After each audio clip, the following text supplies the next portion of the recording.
അയ്യോ ചിരിക്കല്ലേ, ചിരിച്ചാ പിന്നെ ചിരി നിർത്താൻ പറ്റൂല. ജോലിക്ക് പോകാൻ വയ്യാത്ത രേഷ്മയുടെ ചേച്ചിയും ചേച്ചിയുടെ ഭർത്താവും അച്ഛനും അമ്മയും തടങ്ങുന്ന സംഘങ്ങൾക്ക് ഇരുന്ന് തിന്നാൻ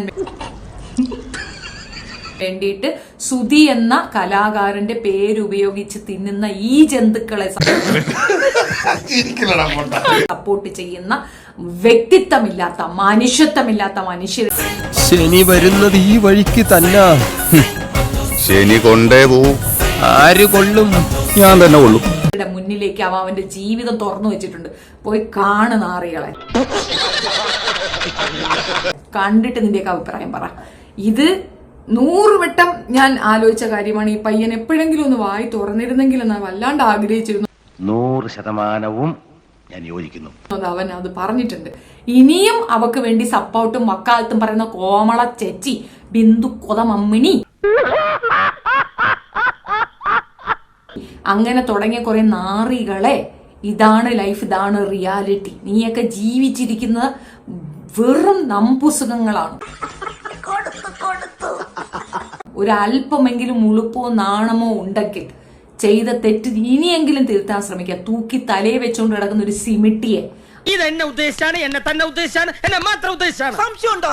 കൂട്ടുകാരുടെ മുഖത്തേക്ക് നോക്കാൻ പറ്റാത്ത തക്കവണ്ണമുള്ള വൃത്തികേടി സ്ത്രീ കാണിക്കുകയാണെന്ന് തിരിച്ചറിഞ്ഞിട്ടാണ് ആ കുട്ടി ഇപ്പൊ ഇത് റിവീൽ ചെയ്തെന്ന് എനിക്ക് മനസ്സിലാവുന്നത്.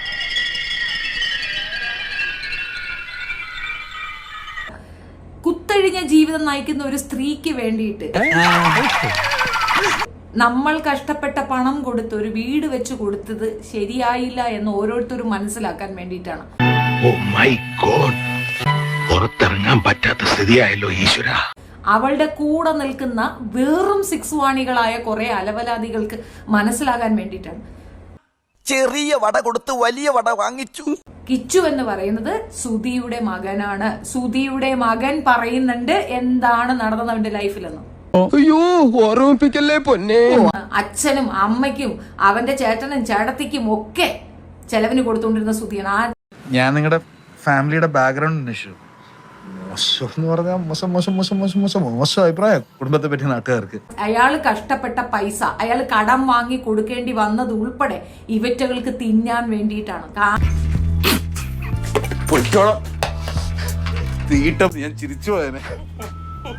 കാണുമ്പോ നത്തലികളെ പോലെ ഇരിക്കുന്നുണ്ടെങ്കിലും നല്ല രീതി മാജിക് മൊമെന്റും അടിച്ച് കൂത്തടിച്ച് നടന്ന കുടുംബമാണെന്ന് ആ കുട്ടി കൃത്യമായിട്ട് പറയുന്നുണ്ട്.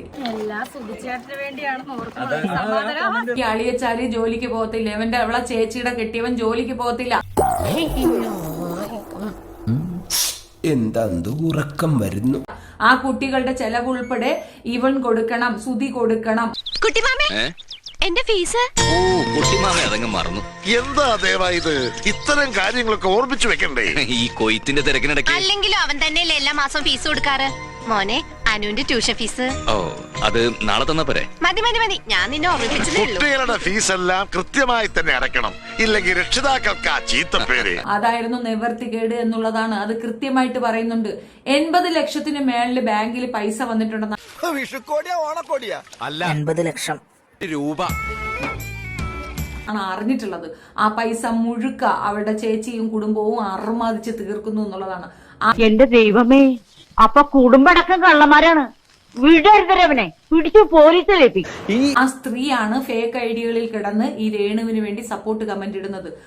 വില്ലന്മാരെ ചേട്ടാ, അപമാനിച്ചേ ഞാൻ പോയിക്കോട്ടെ. അപമാനത്തിന് തന്നെ അപമാനമാണ് നീ. ഇപ്പൊ ഞാൻ വരട്ടെ. എങ്ങോട്ട്? അല്ല, ഞാൻ പോട്ടെ. സബ്സ്ക്രൈബ് ചെയ്തിട്ടുണ്ട് പൊന്നു മോനെ.